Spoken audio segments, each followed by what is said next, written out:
Welcome to Awake to Oneness Radio. I am Caroline Chang, your host. The mission of Awake to Oneness Radio is to inspire the world to awaken to the universal truth of oneness. Science is now teaching us that all life is energy, and that energy is interconnected and interdependent. And so, in essence, that energy is one thing. Ancient wisdom and spirituality has been teaching the truth of oneness for eons, and now science is catching up. But it's not even new science. I'm talking about quantum physics, which is over 100 years old. So this is something we should know by now, that we are literally all connected. What you do to another person, you're literally doing to another aspect of yourself. There is no separation. And when mankind awakens to the universal truth of oneness, there will be peace on earth. Today's show topic is When Souls Awaken with Pieter Elsen. Peter, welcome to Awake to Oneness Radio. Thank you, Caroline. I'm so happy to be here. I'm so happy to have you. Now, Peter, could you please share with our listeners? I love the title of your website, When Souls Awaken, because it's all about waking up and remembering who we truly are as divine souls. So please share with our listener your background, your journey, and what brought you to the work that you're doing now. Well, I'm originally from Holland, the Netherlands, and my parents were very progressive people. My mom was a yogi in the early 70s. Oh, and wow. Initially, she was with TM, the Transcendental Meditation. Yes, actually, I had an aunt. That's very interesting. It was in the 70s. My aunt got into transcendental meditation, and I remember that so clearly. She would have people come over the house, and they would sit and do transcendental meditation, and I was like, what is this going on? I was a teenager. I was a young teenager at the time. But yes. So that was my reaction too initially, like what, but I really had an affinity for it, and I even got initiated into it when I was just 9 years old. Okay. I loved all that stuff, and finally my mom kind of transitioned more into the yoga Vedanta world, more Vedic, more a little bit devotional stuff. Okay. And so I kind of grew up in a house that was that way, and but I went to college to study industrial design. Okay.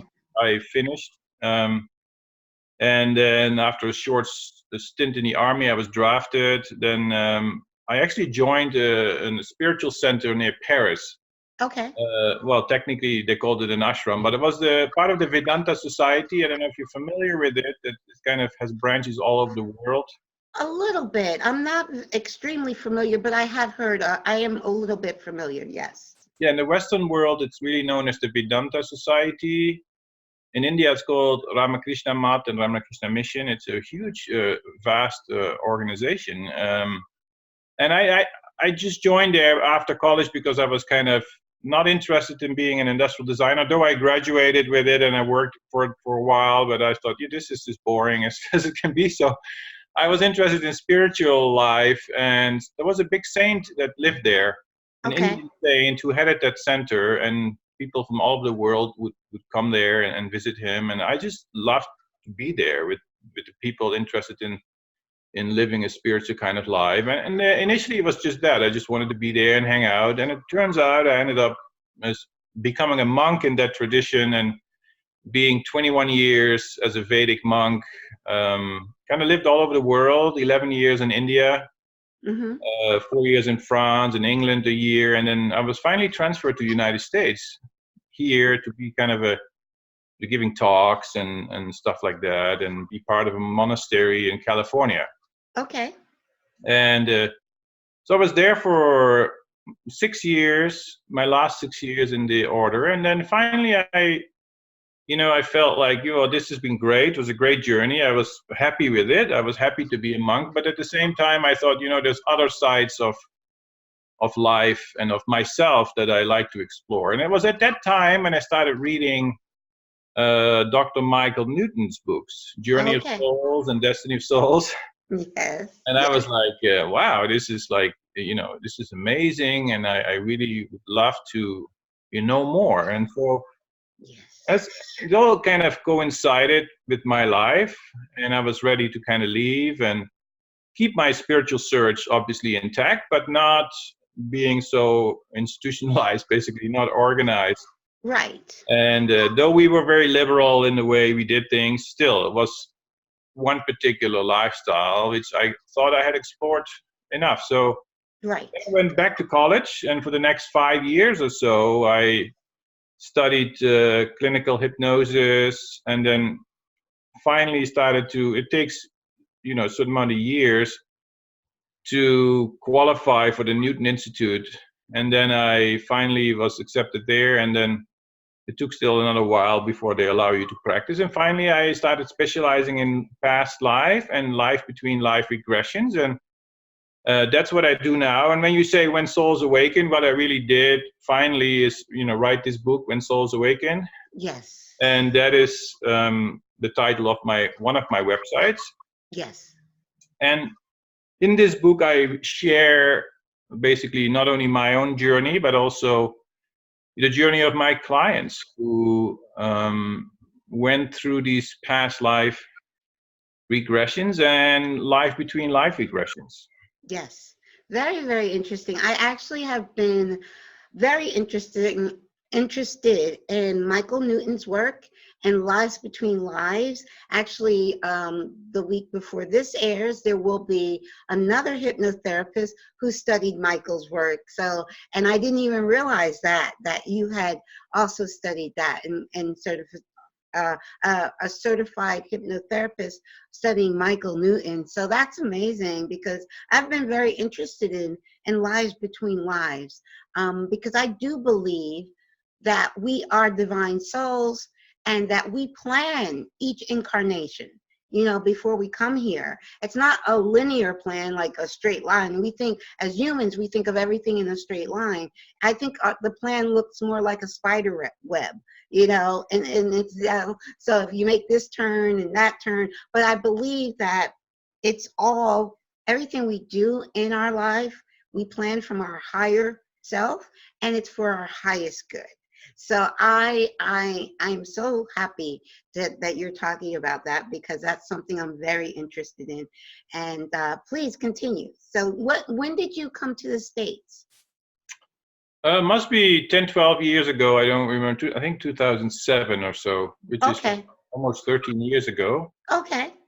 Yeah, and I basically specialize only in past life and life between life regression work, and then I'm an author. I write books about this topic. Uh-huh. And yeah, for me, it's what you're sharing, that we're all one and that our nature is divine. Yes. That is really what I like to share with my clients. Well, the nice thing about the work that I do is that I have them experience it themselves. Yes. Yes. So, Yes. but all of them, they come either through reading Michael Newton's books, or nowadays I get a lot of people who have read my own book. And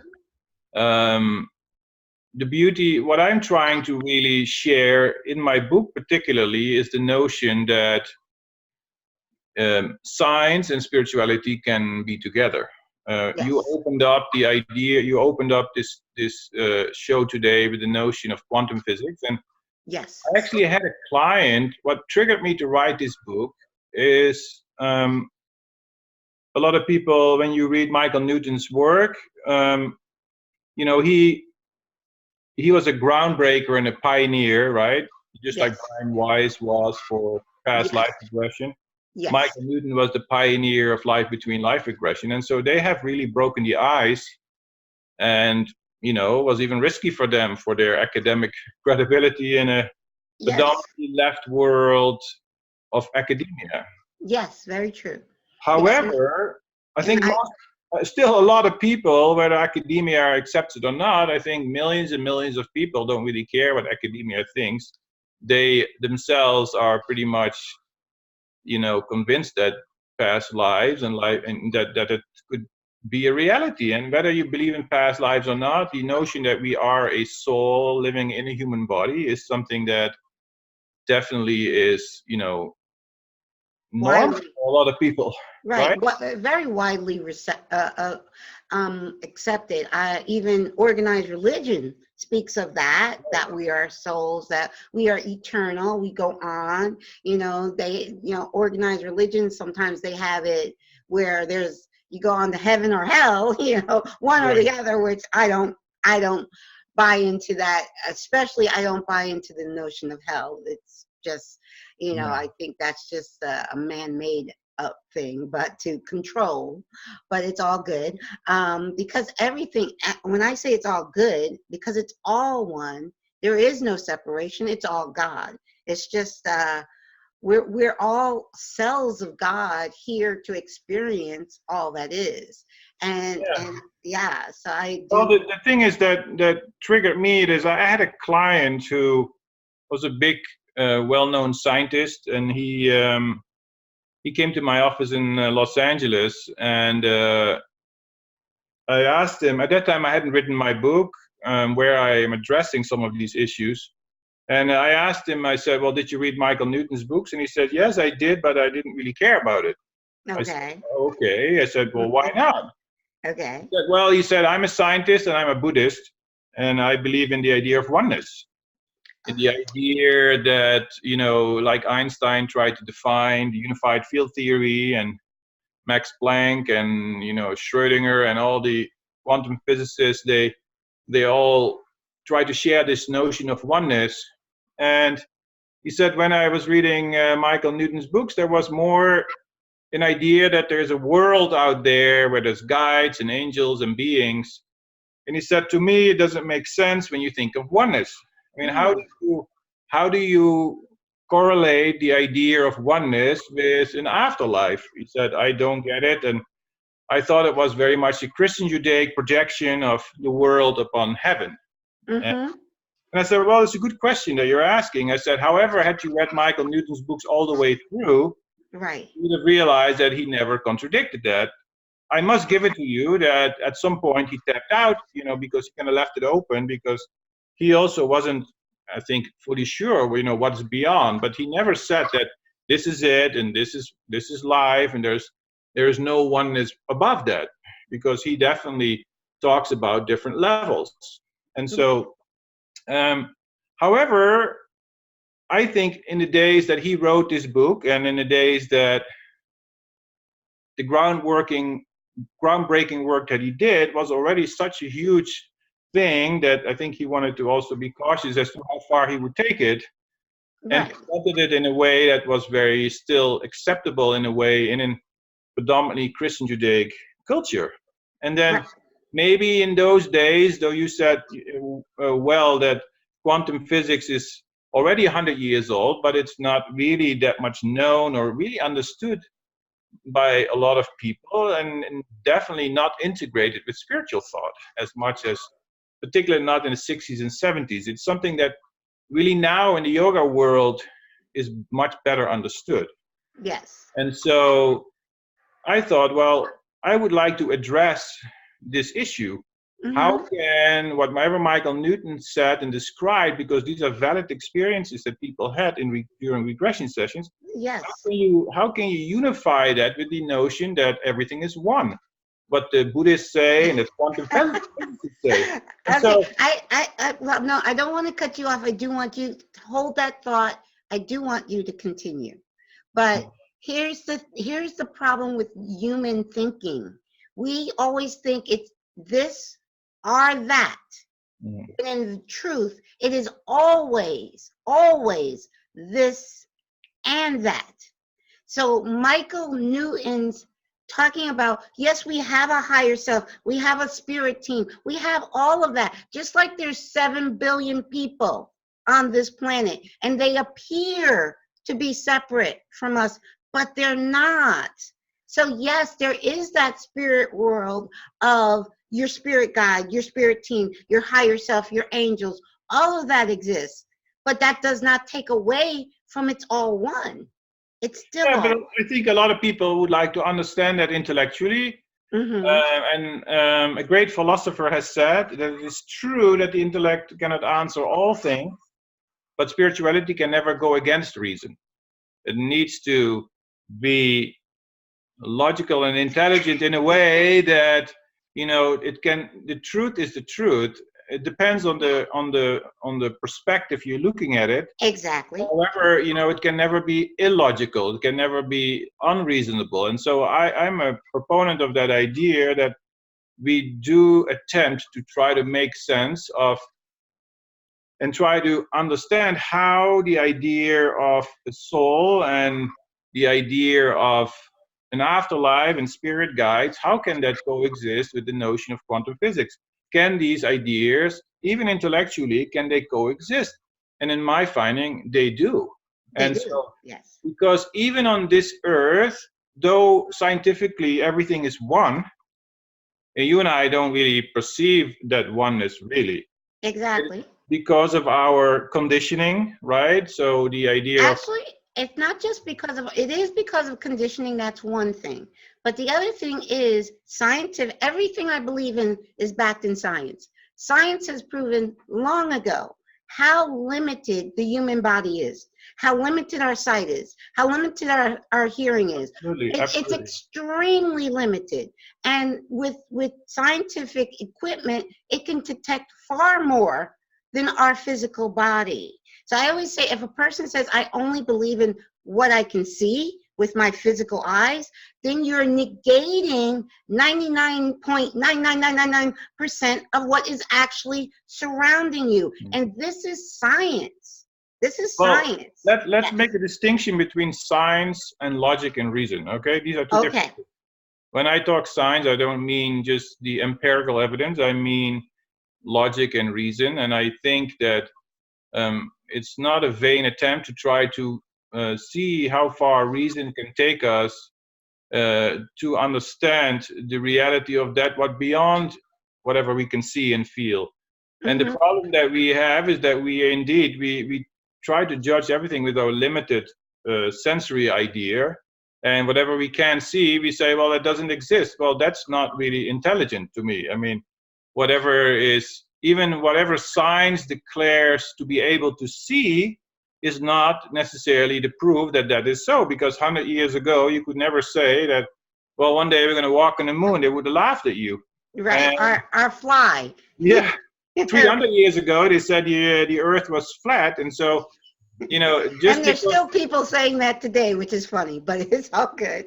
It is. It's all about perspective, yes. Well, the thing is, science always is still limited to the degree of perception. But what is important, I feel, is to try to reason, use our intelligence to try to see whether we can still make sense of the idea of reincarnation, the idea of life between life, and the idea of quantum physics. Like, can all of these ideas coexist if we would reason deeply enough, and if we be acquainted with bigger ideas that in our culture are not yet so much known? Whereas, as you so rightly said in the beginning, there have been cultures that have understood the oneness of all things. And the Vedas and in Tibetan Buddhism and in so many other cultures, people have been aware of the oneness of things. And if you read the Upanishads, the ancient scriptures of the Vedas, thousands of years ago, they have already talked about the oneness of all things. But the beauty that we have today is that we do have quantum physics, and that we have so many great scientific discoveries. And what I always try to do is try to make people understand that the idea of a soul and the idea of an afterlife does not have to contradict logical and scientific thinking, because we just haven't thought about it properly. And the way I look at it is that when this scientist told me at that time during my session, when he said, well, I didn't like Michael Newton, I said, well, maybe you haven't really understood exactly what it is he tried to do and how these ideas can all exist, your idea and his idea. Yes. He said, well, how? Help me understand. I said, well, I asked him a simple question. I said, when you die, what dies? He said, well, my body dies. I said, do you believe that your spirit survives? He said, yes. I said, well, there is already one mistake in your thinking. is that if you think just your soul survives, then according to your thinking of oneness, that soul after death would just merge into the oneness. There wouldn't be any idea of past lives or life between lives or reincarnation possible, because all that exists is your soul that is like a drop in the ocean, and it would merge into oneness. And said, so, but you said that you believe in the idea of reincarnation. He said, yes, I do. That makes sense to me. I said, okay, so we have to make a small adjustment. And the adjustment is that when you die, it's not just your body that dies. What happens is, around your soul, it's not just the soul that survives. It is also all the conditioning that you have experienced, what we call a subtle body or an astral body. Yes. That is what is wrapped around the soul. And it is not the soul that survives just by itself. It is also all the impressions of all the lives you have lived, and all the memories and all the conditioning that survives with you. And so just as on earth, you perceive reality because of the conditioning you have experienced, your parents, your environment, your body. In the same way, in the afterlife, you still carry that sheath with you. And that's why you will see, even in the afterlife, you will see diversity. Mm-hmm. You will see spirits. You will see worlds. Because you're looking through that sheath. But the goal is to have that sheath become completely translucent. That because of reincarnation, that sheath gets so cleaned up, basically, gets so unwound, it gets so translucent that even while you're alive, you could start perceiving oneness. Because there have been accounts of so many saints that have, while they were living, felt oneness with everybody. And all of us too, there are moments that we do feel that when we're full of love. And the reason why we cannot see it now is because of all this conditioning around us in our minds. All these impressions, they are kind of like a sheath around us that separates us. All the notions of sex, of race, of culture, of the collective subconscious, all of these ideas, they kind of wrapped around our soul and kind of form a barricade. The more I think myself as a Dutchman, the less I will feel oneness with you as an American. The more I feel myself straight, the more difficult I will have the acceptance of gay. So the more I get rid of all these ideas, the more clear my conditioning becomes, the more translucent it's become, the more I feel you and we are one. Yes. And so that state of purity is to be attained. And the same thing is true in the afterlife. So when we ascend into that afterlife, the sheath, of course, the body is not there, which is a big advantage, but all the memories of the past is still there. And it will determine what we perceive in the afterlife. And so, but it is possible to come to a state where all of this is just going away. And then we will perceive that I am a drop of the ocean. Then my soul is part of the infinite reality. And that is the idea of nirvana, the idea of samadhi, the idea of the oneness of all existence. And you don't have to die for that. We can experience that here and now, and that is the goal. Yes. And so what Michael Newton said and discovered in that work is absolutely real from the perspective of the beholder. Yes. But there is way more. There is way higher states of liberation and spiritual awakening. And what I'm trying to share in my book is that why wait till you're dead? Exactly. Why not come to that awakening here and now and feel the love and the oneness with every being, with every plant, with every tree. And the reward is the joy that you're going to feel in your heart, the love that you're going to feel in your heart for everybody. Yes. Well, that exactly is the goal of this show. Is exactly the goal. You don't have to wait to. Now, I have had many guests that have had near-death experiences, and in their near-death experiences, they experience that oneness. And there are people that experience that oneness that are deep meditators that have meditated for years, and they experience that connection to all that is, that oneness that we are. But exactly like you said, you don't have to die to get there. And I feel that's exactly why I launched this show, is to inspire. It's not, I say I'm not a preacher, I'm not a teacher, I'm not a guru. I try to inspire people to go within, because that oneness is within each of us. And I love you use the drop of the ocean, because my favorite quote is Rumi: you're not just a drop in the ocean, you're the entire ocean That's in a the drop. goal. That's the You're the goal. entire ocean in the drop. It's holographic, meaning we are, each of us are all of God in a drop. All of, and my term for God is all that is. It's this table, it's the computer, it's the trees, it's the plants, it's the animals, it's everything is God. Well, yeah, and the great philosopher Vivekananda said that drop is center everywhere, circumference nowhere. Yes. So when you are in that state, on the threshold of oneness, where you still have a sense of I am, but before you merge in the ocean, at that highest level of individuality that is still cosmic, then you are like a drop in the ocean.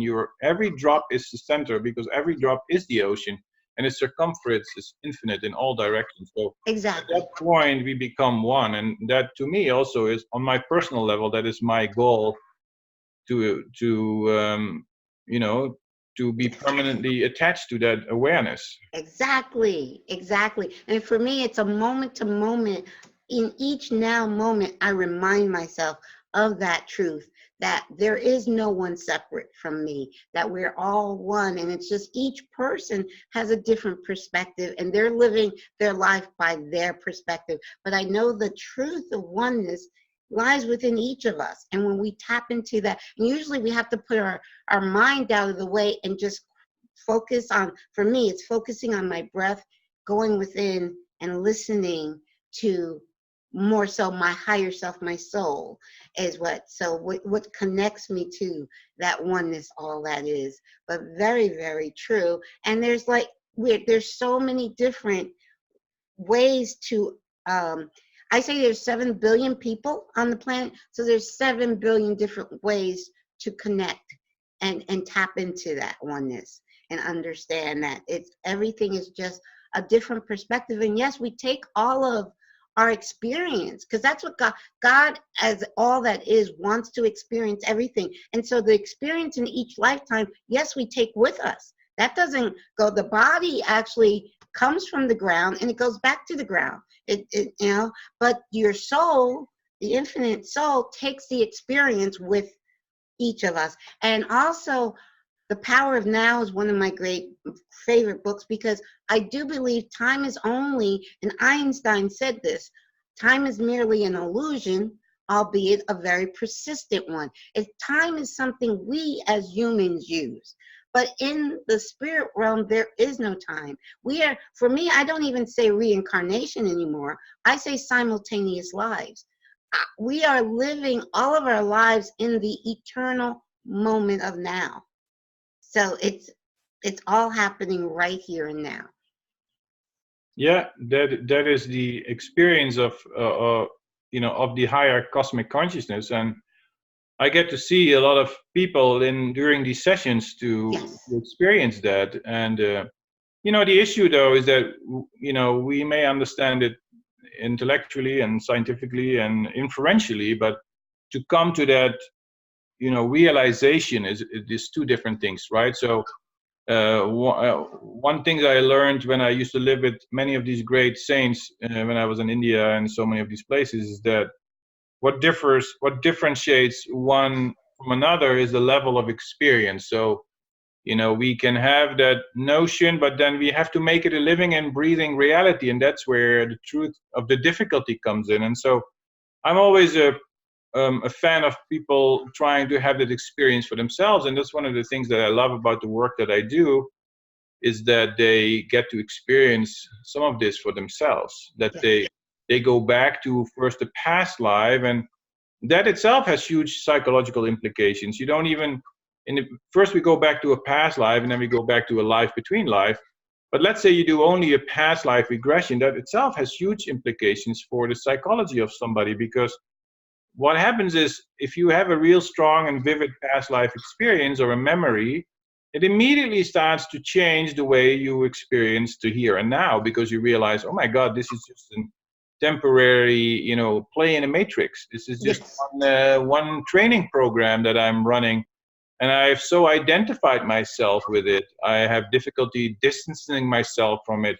I've bought into my own conditioning, my own sexuality, my own race, my own cultural conditioning, all of these things that I have so attached myself to so strongly, whereas I'm an eternal being and I've lived in other lives and other bodies and other races and other, in other climes. And so that itself opens somebody up to such a different way of thinking that immediately is a step towards love, because Yes. you realize I have been Ahmed in living in Abu Dhabi in my past life, immediately you become very much loving and open to the notion that, hey, I was that same race, Yes. and now it's so different from me. Yes. You know?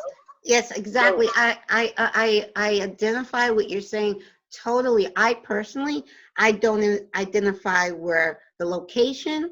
I don't identify with being a United States citizen, American. I don't identify with being a woman. I don't identify with being of color. I don't identify with any of these things. And I say I don't identify with any one religion. I don't identify with any of it because I know I've been it all. I know yeah, I've been male and female. I know I've been gay and straight. I know I've been of every color. I know I've experienced it all. So now that I'm awakened to who I truly am, I don't identify with any of it.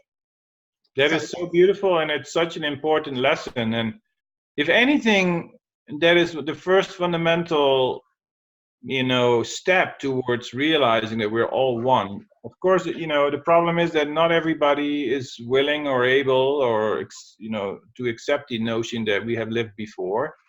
And so that's where quantum physics comes in. You don't have to believe in past lives to embrace this idea, because at the end of the day, scientifically, what we're seeing is totally inaccurate. I mean, our senses are so extremely limited. Yes. To say that what I'm seeing is reality is the biggest fault to begin with. And so at the end of the day, only oneness does exist, scientifically so accurate. I mean, put your hand under a powerful microscope and you realize there's no hand to be seen. I mean, exactly. I'll never forget, one of my awakening moments happened to me in 7th grade when we were studying atoms and molecules, and my science teacher clearly said nothing is truly solid. So, and I was like, what? But that was an awakening, because what he was saying was speaking to my soul. Yeah. It wasn't an intellectual moment, it was a soul moment. And my soul's like, yeah, this is true. Nothing is, we separate the physical from the spiritual, but it's not. There is no separation. What we call physical is just very dense.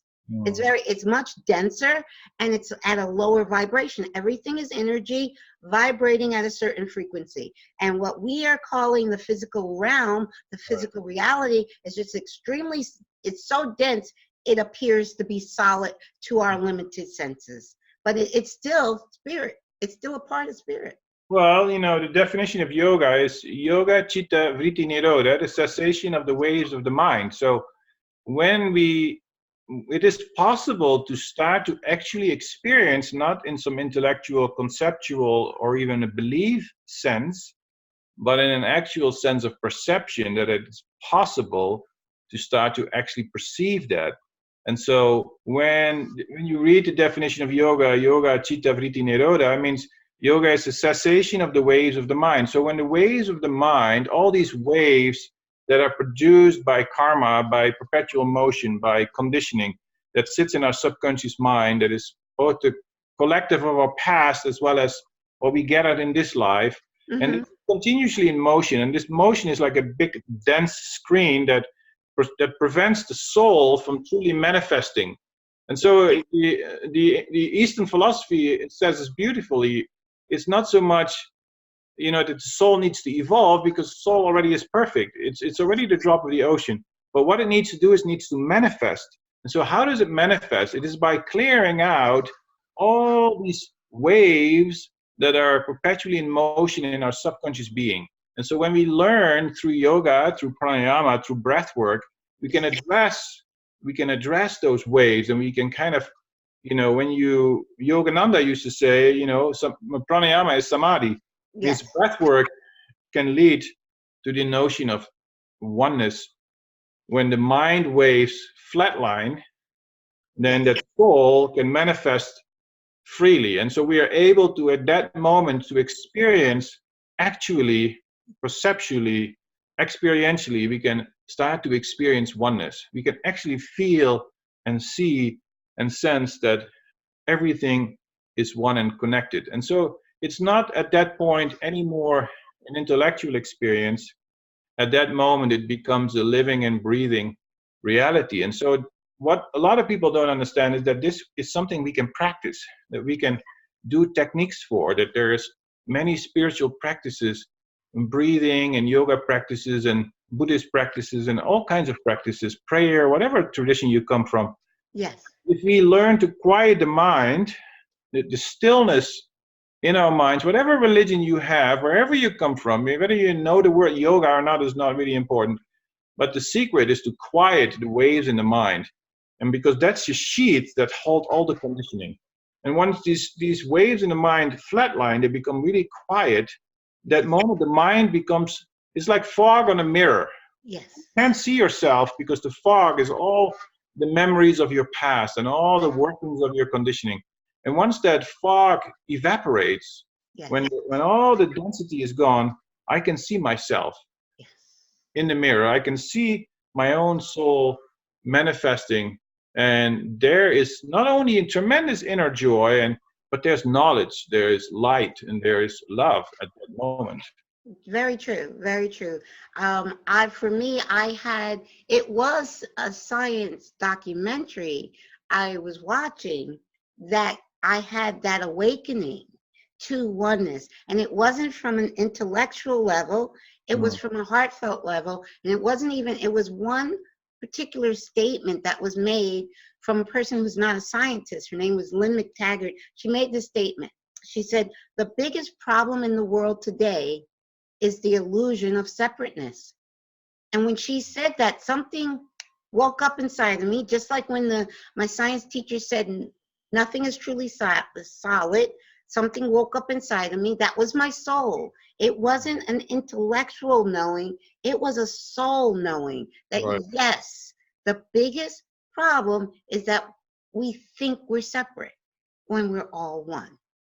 And when I believe the day will come when mankind as a collective consciousness will wake up to the truth of oneness. And when we understand that we are all one, that would not only put it into war, it'll put it into poverty, it'll put it into all illness, it'll put it into all of the problems that we have on this planet. I agree.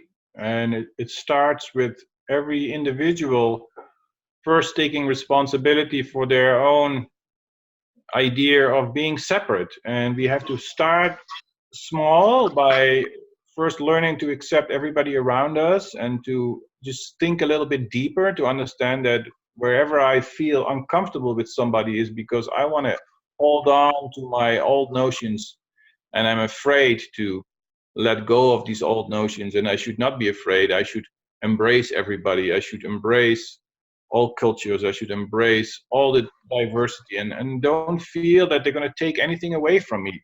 Because in reality, they're going to, as you say beautifully, they're going to contribute to sharing of wealth. They're going to contribute to sharing of knowledge. They're going to contribute to sharing of safety. Because oneness is actually what brings peace. Yes. And so people are so afraid, and that's why they're becoming racist. That's why they're becoming fundamentalists. That's why they're becoming idiots, because they want to hold on because they're afraid of others, that it's going to take something away from them. But in reality, it's the exact opposite. Exactly. Because oneness leads to all the good things.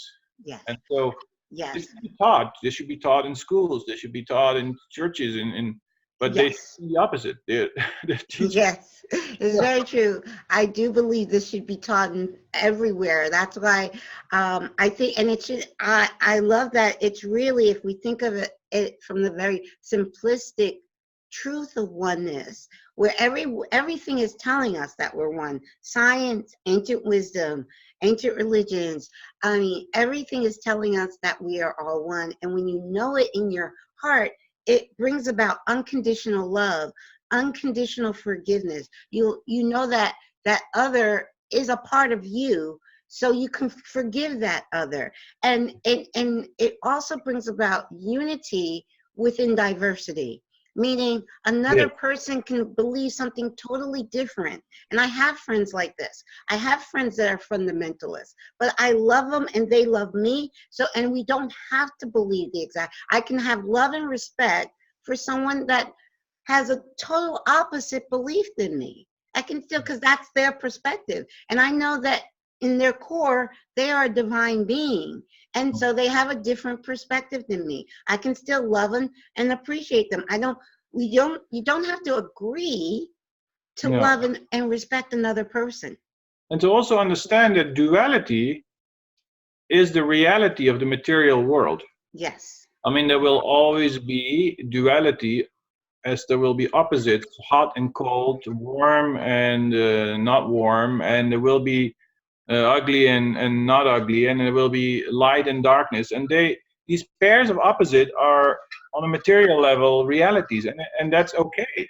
Yes, it is. And that you are more than a material being, and so that the idea is to understand that diversity is totally okay on a material level, but that you are a mental spiritual being that does not have to identify with the material and not be sucked down to the material level.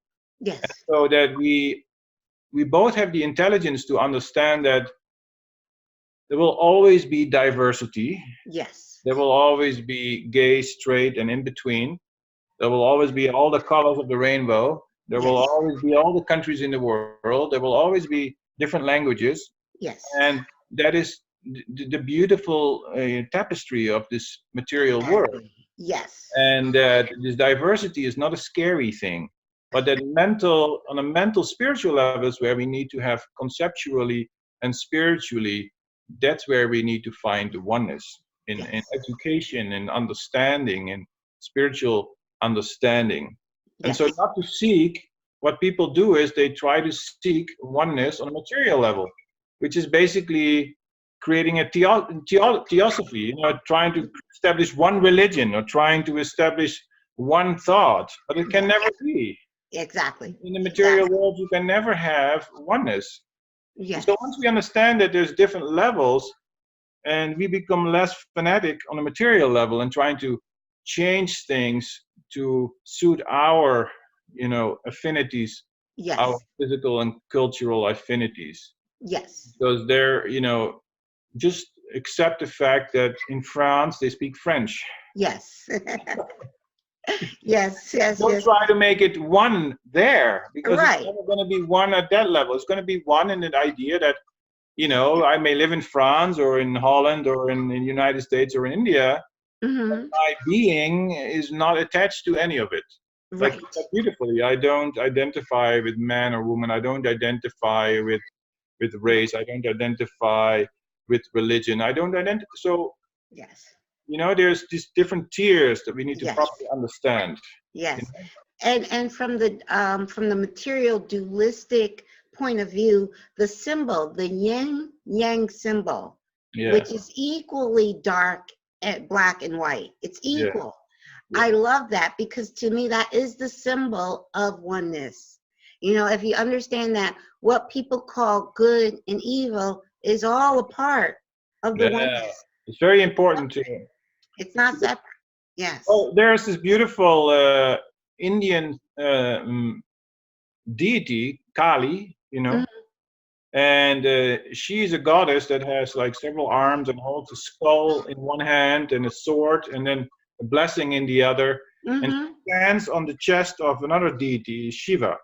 And so this symbology, what it really represents is that in the material world, I am all of this. Like Yes. he says, I am the creation means I am good and evil. So you hear sometimes in church being said, oh, God is good, but it's a very limited idea of thinking about reality, because in reality, the goddess, she is good and evil. She is the manifestation of this universal world.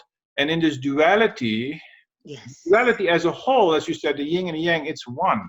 Yes. But that includes the darkness and the light. And so Yes. liberation can never be found in the yin and the yang. It can Right. only be found in transcending Yes. duality. And so Duality. that's what I Right. was trying to say earlier, is that Right. on the material plane, there will always be yin and yang, and there will always be diversity. And liberation is not to be found in being only good. Right. Liberation is understood that the duality of all things, that is the oneness. And I can only find liberation in accepting oneness from that much higher perspective. Yes. Very true. Very true. Yes, You you're absolutely right. And I'd like for you to share, do you have some case like some of your patients journeys that you can share with us when you've taken them in hypnosis? Some some amazing accounts of their therapy, of their trend, of their regression. Sure. That's the word I'm Regressions.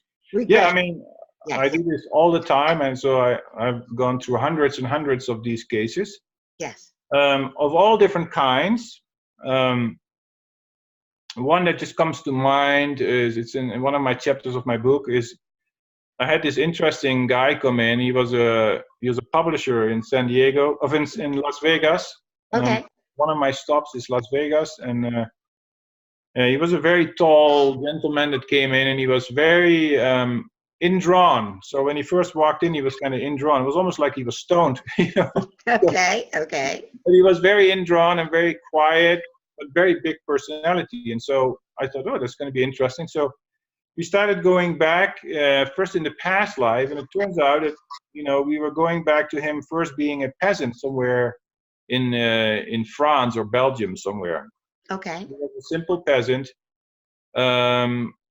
but he felt within himself that he had much more potential. And so he, at that time, Europe was governed by the Catholic Church mostly. Yes. And so he went from the village. He had this ambition to do something more with his life, and so he was seeking employment.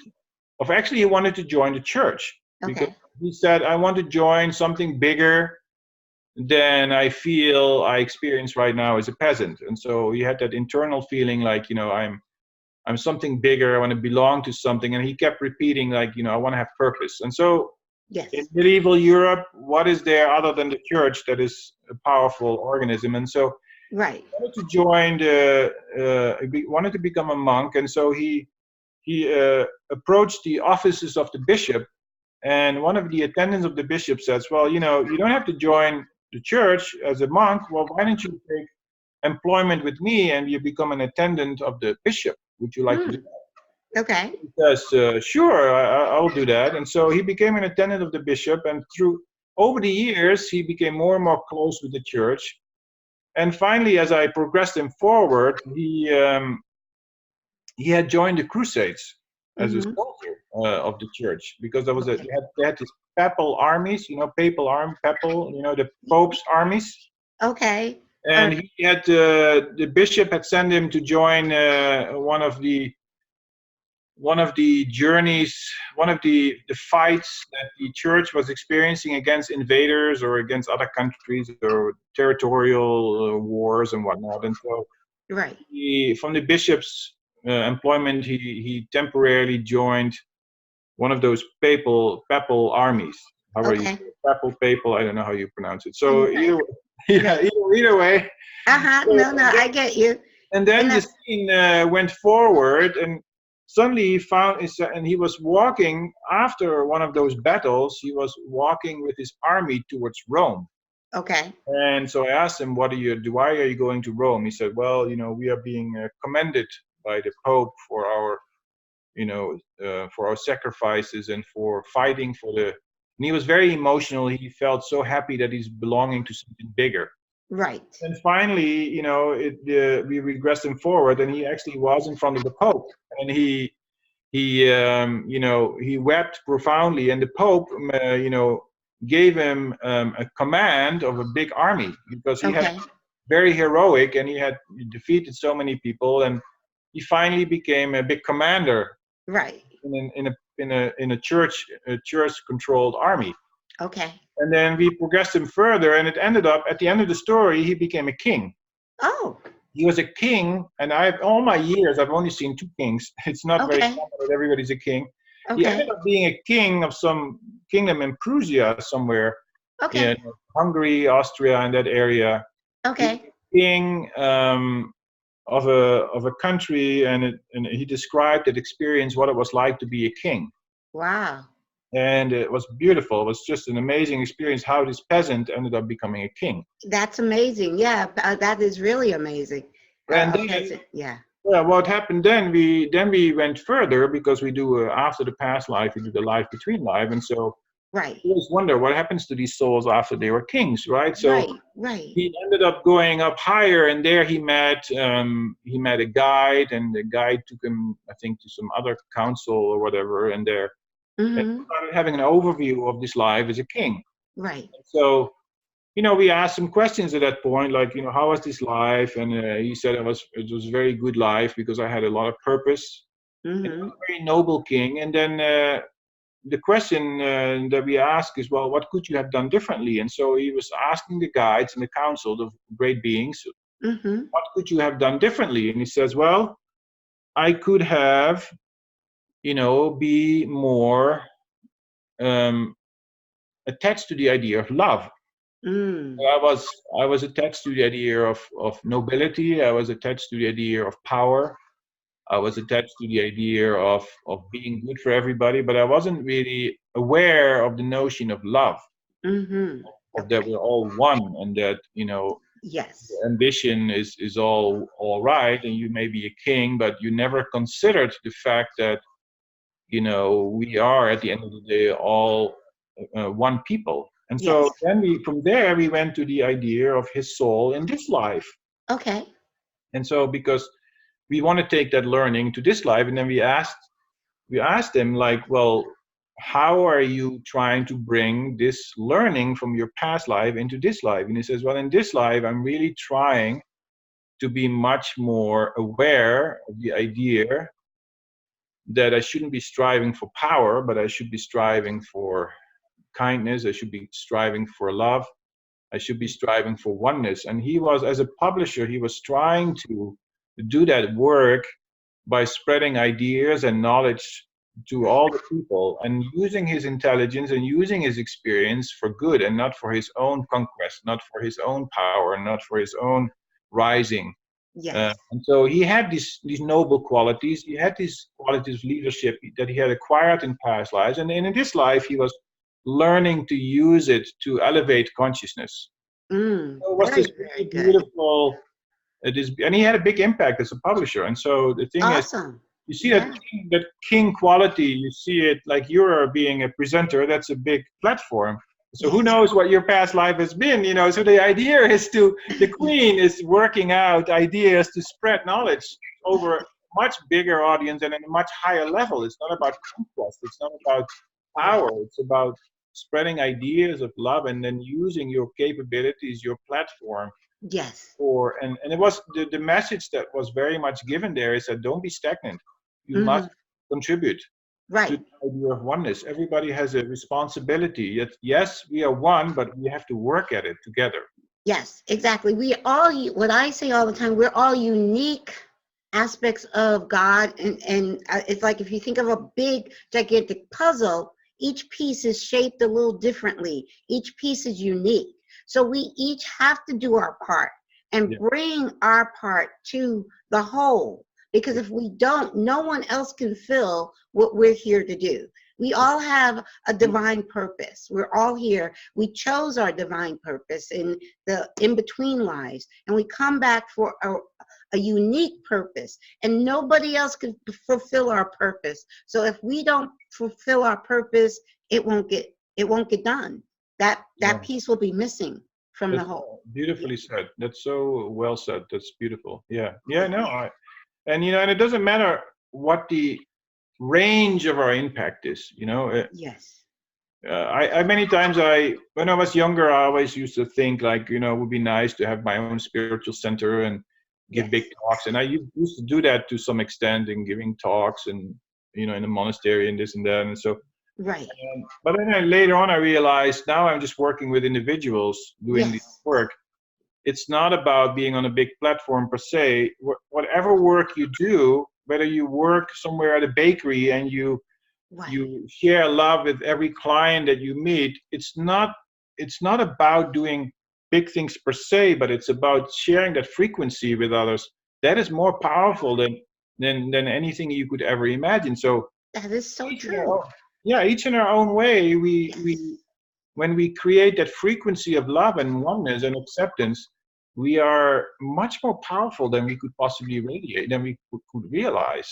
Yes, that's so true. Like you could be passing someone in the grocery mart, in the grocery store, and they might be just having a really bad day, and you just smile. You can just smile and say, wish them a good day. And that may just lift their spirit. It's the little things. It's the little act of kindness.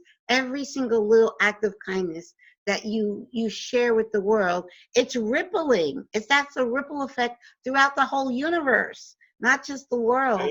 When a simple act of kindness, just a smile, just I wish you a good day, just those simple acts of kindness, they have great effects for the entire universe. That's how powerful we are. It is. And I always used to remember a prayer that we used to have before we had a meal, that was, if you want peace of mind, do not look at the mistakes of others, because they're all part of you.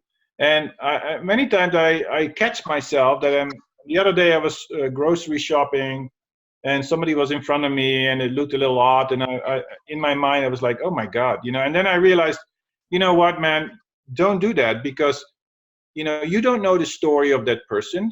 You don't know how many lives they have lived. And I want to see the soul of that person in front of me, behind all these strange clothing, behind that shabbiness. I want to see the eternal reality of that person. And immediately I felt something within myself, like you can feed yourself a little current of negativity into your heart every time you see difference.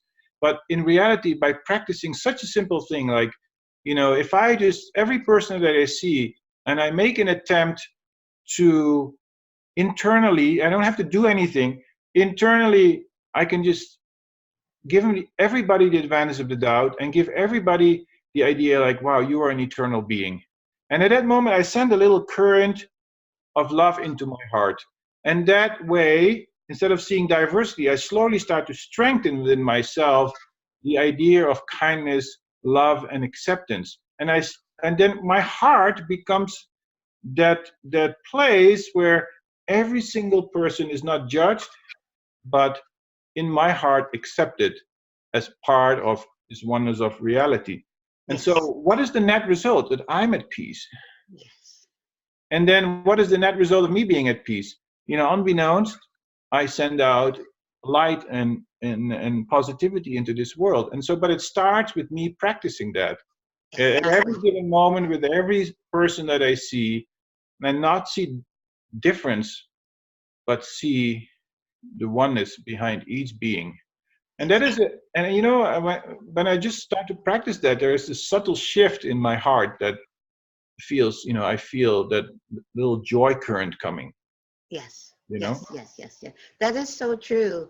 I live in the mountains in the Poconos, not far from New York City, and I just happened to have a meeting in New York this past Sunday, 2 days ago, and there was, as I was waiting I take a shuttle from New York back to the Poconos. So I'm waiting for my shuttle.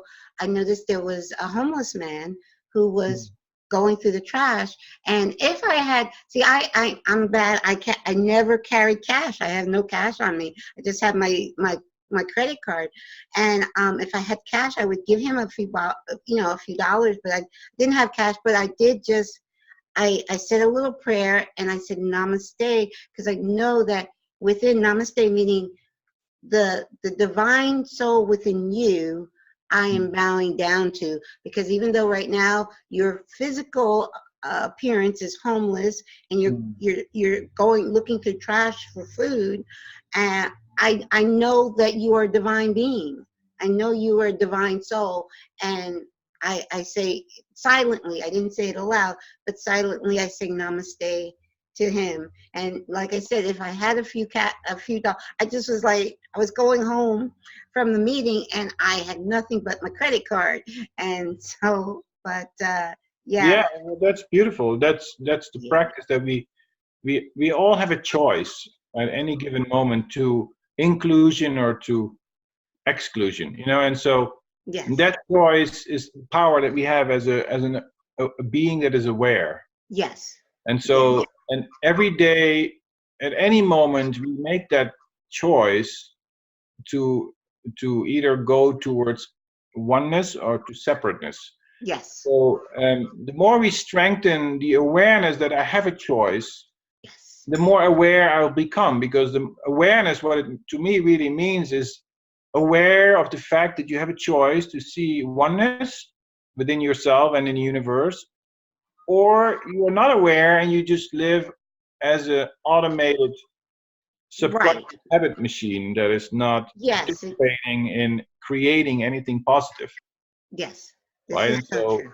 Yes. no, that to me is what awareness is, and we have to practice that and cultivate that. And it's difficult. I mean, it's difficult for me and it's difficult for everybody, but we just keep plugging away at it every day, trying to be a little bit better and a little bit Exactly. more uh, Exactly.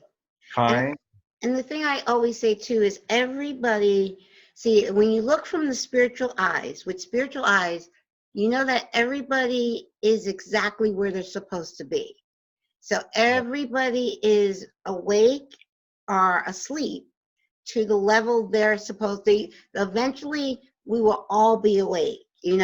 But in this illusion of time, it Mm. seems like but in truth, we're all still in spirit. It's just a small portion of us that come incarnate, because our entire soul can't really fit into this body. It's just a tiny piece of us that is here. The larger part of us, our higher self, still is in the spiritual realm, and it's this small piece of us that forget. We come here to play in this game, this matrix, this dream. I say this dream of our own creation, because God wants to experience it all. So he's experiencing life as Peter. He's experiencing life as Caroline. And what he takes from this life is all of those experiences. Beautiful. He Yeah. sheds the body, but he takes the experiences. Couldn't be said more poetically and beautifully. That's, if you read some of the Eastern scriptures, the Upanishads and the Vedas, they describe reality to be the way you do it, the way you said it. It's really very beautiful and kind of really the only way to really make sense of it all. And honestly, that Yeah. makes sense, because I was sent to Catholic school as a young child. And what I was being taught in Catholic school never resonated with me. It didn't make sense. No. But this one, it was oneness. Like I said, I think it was around 2007 that I was watching What the Bleep, which is a film on quantum physics. And it was an awakening. It truly was. It was like, I get it. And once I understood oneness, everything else made sense. you Yeah. know Everything, it just made everything make sense to me, and it made sense to me on a layman elementary level, not a big quantum science. I'm not a scientist, so I can't go around and explaining science from a scientific perspective, but I can explain it from a layman's perspective, that everything is energy and that energy is interconnected and interdependent. Very simple explanation of what it is. And yes, and I do believe one by one, we are awakening as a collective humanity. And I do believe we're heading in the right direction. I believe that too, and I think there's much more positivity going on than we realize. Yes. Not to be deluded by the news, but there are so many millions and billions of people here all feeling like we do, and think there's a lot of longing out there for that new world. And I'm also convinced that it will take place, that it will happen eventually. Yes, yes, yes. And I smile anytime people say the word news, because it was just, I was told within, and after 9/11, there was nothing on but news, so I had the TV on in the background and the news was on. I was cleaning up my room and something within me said, turn off that news and never turn it back on again. Now, this wasn't audible, it was a feeling from within. Yeah. And it said, turn off the news and never turn it back on. Now, this is before I was awakened to the universal truth of oneness, so I didn't know why, and I even said, why? But I was obedient. I walked over to the television, turned it off. I have never watched news since. Now, and people will say, oh, you don't know what's going on. I know everything that's going on. First of all, I'm on the internet, and headlines, when you go into your email, headlines pop up and blah, blah, blah. If I see something interesting, I might click and read about it. But normally, I'm like, no. I don't need that vibration. And then it was many years later, I learned the reason why my inner self, my higher self said turn it off was because it was that the vibration was a low vibration, keeping us in a state of fear. That's what the news does. And so once I learned, okay, I was very happy I made that decision. It is. That's again that idea that we have a choice.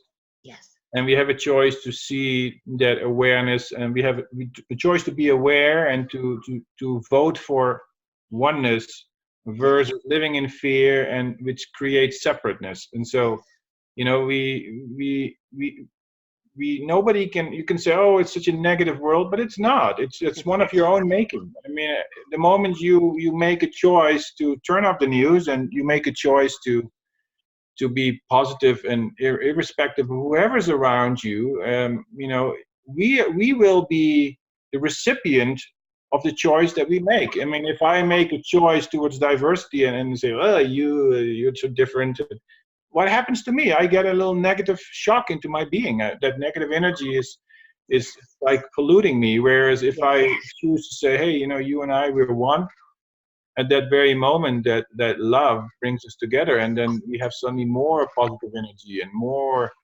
light. And who is the beneficiary of it? I am, because I feel good. I taste the results of my own positive choice, and I'll be happier. So yes, it's something that is very practical. Yes, it's very, you know, rewarding. Yes. I think it's very practical, and I really think when people really look at it, it's undeniable. You know, I really do. I think when people truly look at it, they find it for themselves within, because that's where it's within each of us. Yeah.